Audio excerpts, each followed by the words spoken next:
Hi everyone, welcome back to our channel. I hope you and your family members are doing good because that is the most important thing, and for rest we are here to talk. So we were following our pattern wise DSA sheet, and in this we have completed array, strings, binary search and stack. And now we will start recursion. Yes, you heard it right. But before starting recursion questions, first we will see what is recursion, what are different types of recursion, functional, parameterized, linear, non-linear, etc. And then as you can see the patterns, one by one we will learn. In every video we'll learn about the patterns and we will do multiple questions in the same pattern. So if this is clear to you, in this video we are going to start the linear recursion and also we will do few questions from it. So we all have heard about recursion is nothing but calling the same function or a function calling itself, right? For example, suppose we have to take the factorials, okay? So we know for 5 factorial, 5 multiplied by 4 multiplied by 3 multiplied by 2 multiplied by 1, which is 120, right? But we can do this using the iteration also, iteratively. How? We can run the for loop. We can run the for loop for int I is equal to 0 to I less than n. N is nothing but 5, okay, and I plus plus. Okay, but we don't want 0, we want from 1, okay. So instead of this, we'll start from 1 and is equal to. So we want to run from 1 to 5 because in a factorial, as you can see, 1 has been multiplied 2, 3, 4 and 5, correct. So now here we will run the for loop from 1 to 5 and we will make a variable, let's say prod is equal to 1 we will start, and here inside the for loop, we will just do prod multiply is equal to I. And after coming out of this for loop, whatever the prod will have, that is nothing but the factorial of a number, right? Okay, so we can do this iteratively. But as you can see here, we are repeating this process again and again, right? Means we are multiplying the number, whatever calculated number, with a new number and so on. As you can see, 5 factorial we have to calculate. So what is a 4 factorial? 4 into 3 into 2 into 1. What is 3 factorial? 3 into 2 into 1 and so on. So we saw a pattern here. Means repetitively we are doing the same thing again and again. It means we can do it, instead of doing it iteratively, we can give the function to do. Means function expects me to calculate the answer of 5 factorial, correct? And I know 5 factorial is nothing but 5 multiplied by rest over thing, which is nothing but 4 factorial, okay? So I will just say my function, instead of doing this iteratively, I will say my function one thing, ki, hey, you want to calculate me for 5, correct? Let's say n, okay? So I know one thing, what? If you want for 5 multiplied by function for 4 will be the answer, which is nothing but I can remove this with n and this with n minus 1. So how it works? It will be 5 multiplied by function for 4. Now similarly, when we will call this function, for this it will be 4 multiplied by function for 3. Similarly, 3 multiplied by function for 2. But remember one thing, in iterative calls means when we are running a for loop, we know where the n should stop, right? Similarly, here also in the recursive call, we have to make the condition to stop, and that is called base case, okay? Without this, your recursive call may stuck in an infinite loop. So what is that base case? The base case is, as we are starting from a larger number and going like degrading towards a smaller number. So from where we were starting the for loop, I is equal to 1, remember? So that smaller value is nothing but the base case in the recursion. Why smaller value? Because we started from a larger number and we are reducing towards the smaller value. If recursion is vice versa, if we are starting from a smaller number and going towards a larger number, then we have to stop at n is equal to 5. We can write in both ways, remember that. Instead of doing this, we can do n, like we are doing this n multiplied by this, right? So we could have done 1 multiplied by function with 2, means plus 1.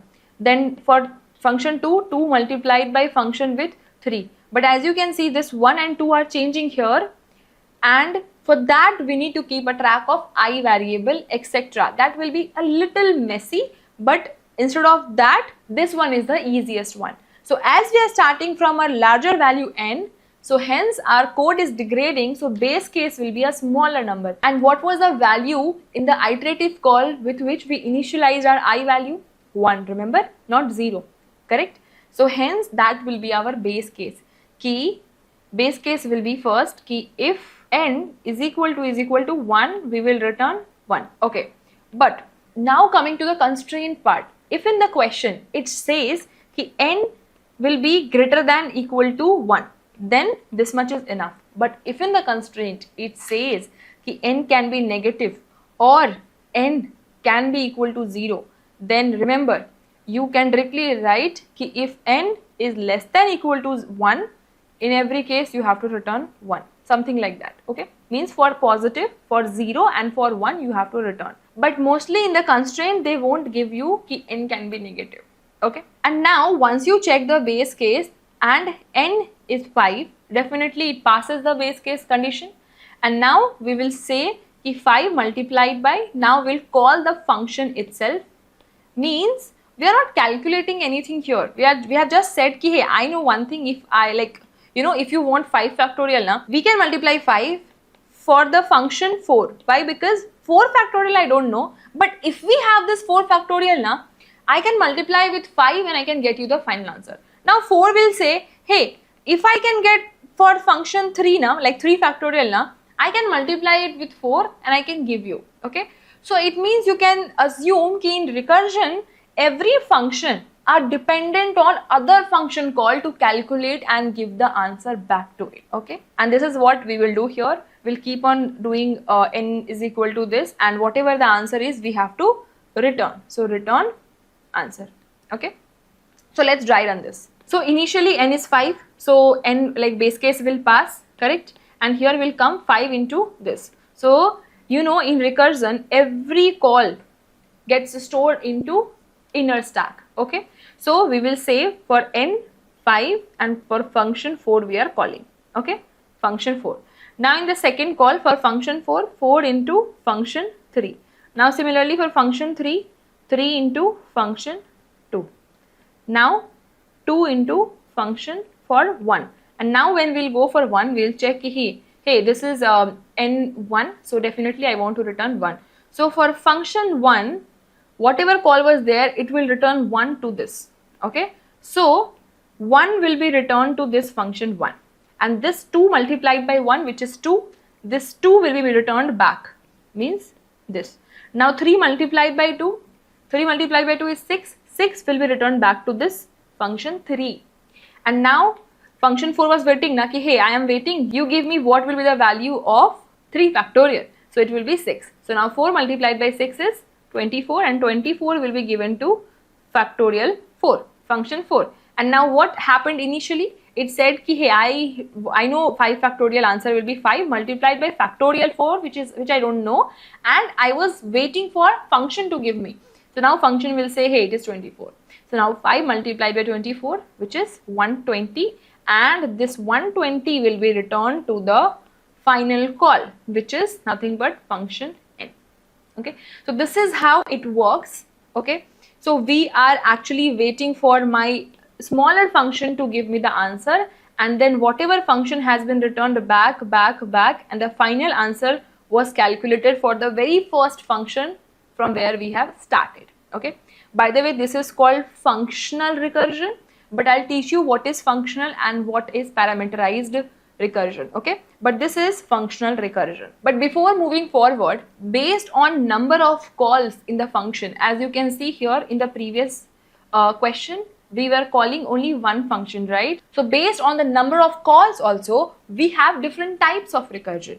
Means in iteration, if we are calling one function, that is called linear recursion. Okay, and if we are calling 2 or more functions, like mostly you will see only 2 functions, very rare you will see 3 or 4, because the time complexity increases insane. Why I said? Because see here 2 functions, you can take the example of first this is called binary or non-linear. Okay, binary or non-linear. Okay, so as you can see in the linear recursion, what happened?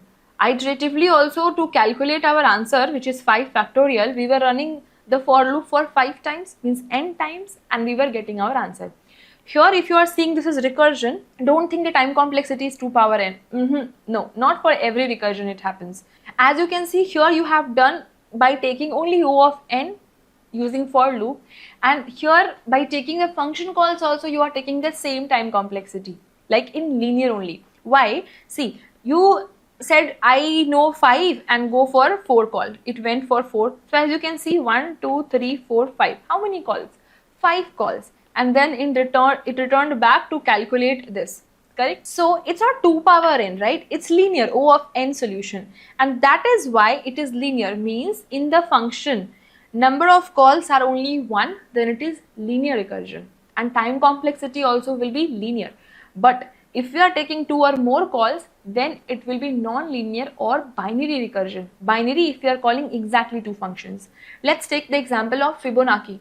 So what is Fibonacci says? Fibonacci says ki 0, 1. Previous 2 number summation will be the next number summation. Now previous 2 number summation will be the next number summation. Previous 2, next. Previous 2, next. And so on. Correct? Correct? Yes. So means here the base case will be 2. You know that if n is 0, you will return 0. If n is 1, return 1. Now, if n is 2, how we call? For f of n, we call f of n minus 1 plus f of n minus 2. Correct? So basically, we are dependent on 2 different functions to calculate and give me the answer so that I can calculate and return back. Can I say? Means suppose f of n means for 100th term I am asking. Let's suppose. So I want 99th term answer and I want 98th term answer, and if I know that, I can add and I can return. Now why it is like, you know, instead of linear, why it grows insane? Because when we make the stack calls, like in the previous function, we made a linear call, right? 5 n means 5 calls. But here, for 2 functions, our calls will look like a tree type. How? See, suppose f of n is nothing but for 0, for 1, for 2, for 3, for 4, 5, 6, 7.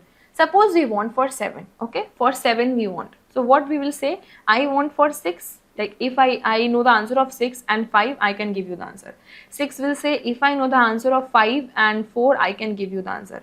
5 will say if I know the answer for 4 and 3, I can give you the answer. Correct? Okay, let me erase this for you. Now 4 will say if I know for 3 and 2, I can give you the answer. 3 will say I want 2 and 1.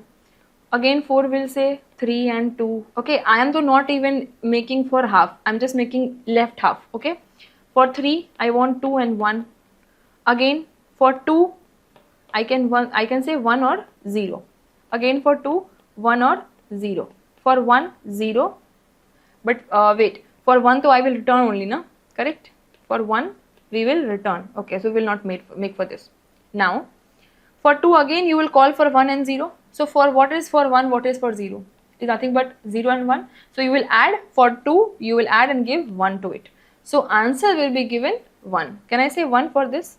Yes. Now for 1 again 1. So 3 will say ki if I have 2 and 1 answers, I can add and I can give. Can I say that? So I'll simply add 1 and 1 2. Correct? Okay. So for 3, I can say ki hey, for f of third term, the Fibonacci answer is 2. Now similarly, I'm just filling for you for 1, 0, 1. Now for 4th, I will add 3. Now similarly for 3, I can directly fill 2. How I filled? I filled from here, okay. Now for 5th term, I know answer is 5, correct. Now similarly, I'll fill for this for 3, 2, 1 and here 3. Now 5, 3, 8, 6th term. And similarly, if I will make here also the same tree, which is, as you can see this, okay. So this will be copy pasted here also, correct. And this will give 5 because here the answer is 5. So now at the end, 8 plus 5, 13 you will return. But how insane it grows. Why? Because here you will see the overlapping sub-problems. Why? Because see, for this whole part, if you have already calculated, why you are making the calls again? correct? Similarly, for this much part, which is 4, 3 and all, here also we are making the same calls. Then why we are doing this again and again, correct? So here, the time complexity is not linear. It is 2 power n. Why? Because for every node, we are calling 2 functions. That is why 2 power n. If we are making 3 calls, it will become 3 power n. If for every node we are calling 3 functions, okay? So that is why in non-linear, we will mostly have 2 calls, okay? More calls we say, but mostly have 2 calls. And this is the exact recursion where we say ki the time complexity is 2 power n, not for linear recursion, okay? So remember, from next time if someone says ki recursion always means 2 power n time complexity, tell them which type of recursion you are talking, because I know linear and non-linear. Okay, so this was about number of calls basis recursion. Okay, now the second one is based on how it is actually built. Means, as said, we have 2 types of recursion, which is functional recursion, okay, and another one is parameterized recursion. Remember this, because in both the ways you can solve any particular problem. So remember, let's take an example of Fibonacci only. So in the Fibonacci, what we were doing, n into function of n minus 1, means we were dependent on another function to give me the answer and go back, correct? Now for f of n minus 1, we called n minus 1 and multiplied by function n minus 2. Similarly, n minus 2, correct, multiplied by function n minus 3. Suppose here we stopped, okay? So our answer, we have not calculated at this point. No, we were waiting, okay? Here we are waiting for this. Now here again we are waiting for this. Now suppose at this point we have hit our base case and now we want to multiply with this and return our answer to this. Now this was waiting for this function of n minus 2, right? So we will multiply and give back to this, and at the end we will return our final answer from the same call from where we have started. This is called functional recursion. Means the answer we will calculate at the end when my whole recursion will return me the whole calculated answer. Okay. Now for parameterized recursion, it is not so. In parameterized, we will write the same code, but I'll show you how we write. So in parameterized, now, instead of waiting at this starting location, what we say is, so instead of calculating our answer, we are dependent on the functions only to calculate the answer. Means we will not wait to return our function and then multiply this number. No. What number we want to multiply now, in the function itself we will send. So what we multiply at starting 5, and in the next call what we want 4. So n minus 1 for the next call, and what is the answer I want? N to be multiplied with this answer. Initially answer will be 1. Now I am saying 5 multiplied by 1. So for the next call, I have my till now, like calculated answer 5 and I want for 4 factorial. Okay. Now for next time what will happen? I'll show you the dry run here. Suppose n minus 1. So suppose for 5. So for 5 what I am saying, function will say ki I want to calculate for 4 and I have answer 5. Now this function will say I want to calculate for 3 and till now my answer is what we are doing, n into answer, right? So what is answer? 5. What is n? 4. So we'll say till now I have 20, I want for function 3. Okay. Now function will say I want for 2 and till now I have 20 multiplied by 3, which is 60. Now this will say I want for 1 and till now I have 120. Are you getting it? And now the base case will be what? The base case will be if n, which is functions 1, it is 1 or 0, I will return 1. So now 1 will be returned and this will be multiplied, correct? And now this 120 will return to this, will return to this, will return to this, and will return to this. So both are same. In both the recursion, we are going till the end and we are coming back. Because remember, in the recursion, whatever calls we are making now, that is getting stored in our inner stack, correct? Stack memory. And that will get popped for sure. But the main difference between the functional and the parameterized recursion is, in the functional recursion, we are dependent on this function to calculate my answer and return back, and the final answer will be calculated at this starting point, remember. But in parameterized function, we are not calculating in the iterative call. No, we are calculating in the same functional parameters, as you can see, correct? So we are not waiting for someone to give me the final answer. No, in the call only, the last call only, we are done with the calculation of our answer. But this 120 we want to return to our main function, but as this function has been called by this, so 120 will be returned to this. Again, this function has been called by this, so 120 will be returned to this. Although we are not calculating in these functions which we were doing here, n minus 1 multiplied by the answer, n minus 2 multiplied by the answer, no, we are not doing here, but the same 120 will be returned to this so that it can get returned to the main function. This is the only difference, okay? So the way of writing might be different, and you will see this difference mostly in the tree data structure, where we will be doing this parameterized recursion instead of functional recursion. But is it like time complexity is shorter in this? No. See, although we are calculating our final answer in this by going down and coming back again at this point, and in this we are going down and we are calculating, done. But to return we are coming till this starting point, right? So time complexity will be same either in linear or in non-linear.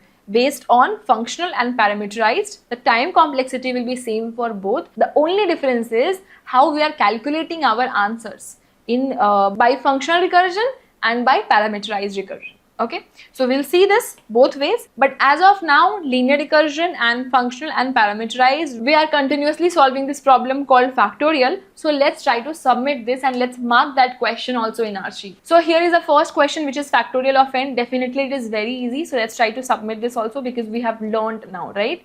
So in this factorial, what we want to do? First, what I told you, we want a base case because we have to stop this call at some point, otherwise it will have the infinite call. So what is that n? Why? Because see, in the factorial what we are doing, we want to return n multiplied by the same factorial call function factorial, okay, and for n minus 1. So at some point it will get returned back, correct?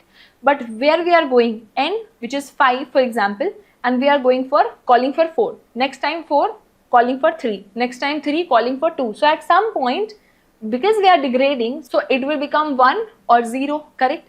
So as you can see the constraint, it says n can, see, it can be 0 or more than that, correct? So we know one thing, if our n is equal to 0 or n is equal to 1, correct? In that case, we don't want to make further calls, right? What we want to do is, we want to return 1 because saying ki no matter n is 0 or 1, the factorial will be only 1 for it, correct? So now this we can run and this we can submit also. Talking about time complexity, as you can see it's linear recursion, so it will be O of n, okay? Remember that. So this was a Java code and here is your Python code with the same approach, and here is your C++ code with the similar approach. So this question we are done, so we can mark. Now this next question is print 1 to n or n to 1. This is for your practice, you can do that. Why I have mentioned this question? Because it is from linear recursion. Whatever we can do with the linear recursion, that can be possible with the iterative solution, means using while loop or for loop also, okay? So we will do the next question, which is check palindrome. So we all know the definition of palindrome, right? Palindrome number means suppose 1, 2, 2, 4. First number we have, and second number we have 1, 3, 3, 3, 1. Okay. So now tell me, this number is a palindrome or not? So the definition is very simple. If you are reading from left to right, what number we are reading? 1, 2, 2, 4. And if you are reading from right to left, correct? It should be same 1, 2, 2, 4. But in this case, it's not. It's 4, 2, 2, 1. So it is not a palindrome number. But talking about this 1, 3, 3, 3, 1, and from right to left also 1, 3, 3, 3, 1. So means it is a palindrome number. So for this we have talked about the brute force approach also. Brute force is, this is your normal n. So when you will reverse this 1, 3, 3, 1, if the normal and the reverse numbers are same, you can say it is a palindrome number. But in that case, the time complexity was 2n, although it is linear, but still it's brute force. Why? Because suppose if n is almost 5 into 10 power 8 or something like that, where the n, O of n code itself is very risky to pass. Why I said the exact number? If you have not checked out our video which is on time and space complexity, I will definitely recommend you all to go and watch that video out, because that helps us to, check ki what, as per the constraint, what approach we should apply. So here O of 2n will definitely give us TLE. Why? Because 5 multiplied by 2 will become 10 and it will become 10 power 9, and 10 power 9 will for sure give us TLE. Okay, so what is the better optimized way here? That is key, why not to apply the two-pointer approach. But what is that two-pointer approach? Two-pointer approach, so we can apply only when the array is sorted. Not so. Why? Because two-pointer approach we can apply not only with the sorted ones, but also wherever we can decide key, hey, I am sure I can move the pointers ahead or behind. What I said.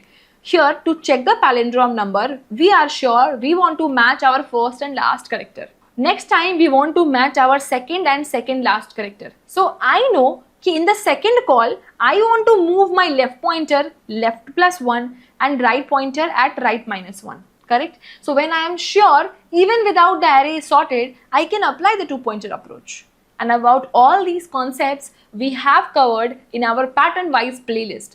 I will add the link here. Definitely you can check it out if not yet, or if you have visited on this channel for the very first time, because we are learning each and every concept with the reason and with the patterns. So definitely we can apply two-pointer approach here. So we will see if this and this numbers are okay, means we can say ki okay, till now everything is working fine. So we will move our left to +1 and right -1. Okay. Now again we will say ki hey, are these equal? Yes, they are. Now we will move our left pointer ahead and right pointer also behind. But at this point, do you think we should check? I don't think so, because both are pointing to the same number, and when both are pointing to the same number, definitely it will be same, correct? So I know one thing, because in recursion I have to write the base case. So whenever we try to write the recursive code now, always thought about ki where the code should stop. So in this case I am sure ki when my left and right pointer are at equal, will point to the same number, I can stop. But is it same for all condition? Why? Because the length here is odd. What about the even? Even means 1, 2, 2, 1. So left will be here, right will be here. Both are same. I will move forward here and here. Okay. Again same. Now when I will move forward now, left will point to this number. Can I say? Yes. And right will point to this number. So like in the recursion code, we have to written the base case for equality. But here though it has never become equal. In fact, it has crossed each other. Can I say for the even length? So it means a single condition cannot be the base case. Because if the length is odd, obviously this base case, if L is equal to R, stop, this will work. But what if the length is even? In that case, if left become greater than right, I can say that they have crossed each other. It means the length was even and I want to stop. Can I say that? Because till now though I have checked now, then again why I am going back ahead to check, correct? So hence to stop, the base condition should be ki if my left is greater than equal to R, then we can return what? True, correct? Why I am thinking for the base case? Because I have to write with the recursive format instead of iterative format. Okay? Yes, done. Now what? This is for base case, correct? So let's write the function. In the function we will have a number and we will have our left pointer and right pointer, correct? Okay. But if you remember in the iterative code, which was while loop, where there we were writing while left less than right, we were checking ki if our number of left not is equal to number at right pointer, we were returning false then and there. Remember? Yes. And we were doing left plus plus and right minus minus. Okay? Correct. So, I have written the base case. Correct? Like we are converting this iterative code into the recursive code. So, I want to stop. So, this is the stopping condition, can I say? So, for this condition, I have written the base case. Okay.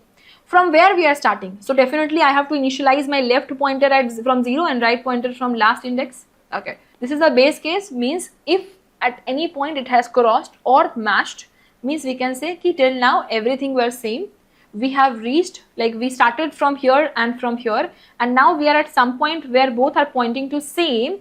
It means everything is correct. Because if at any point it was not correct, it should have broken.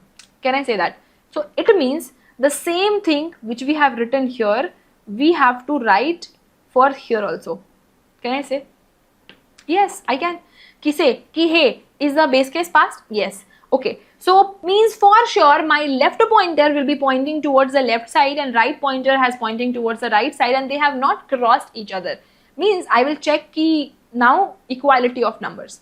Ki if the numbers are not equal, for sure I can say ki this is not a palindrome number and I can return false then and there, correct? Otherwise what we were doing, left plus plus, right minus minus.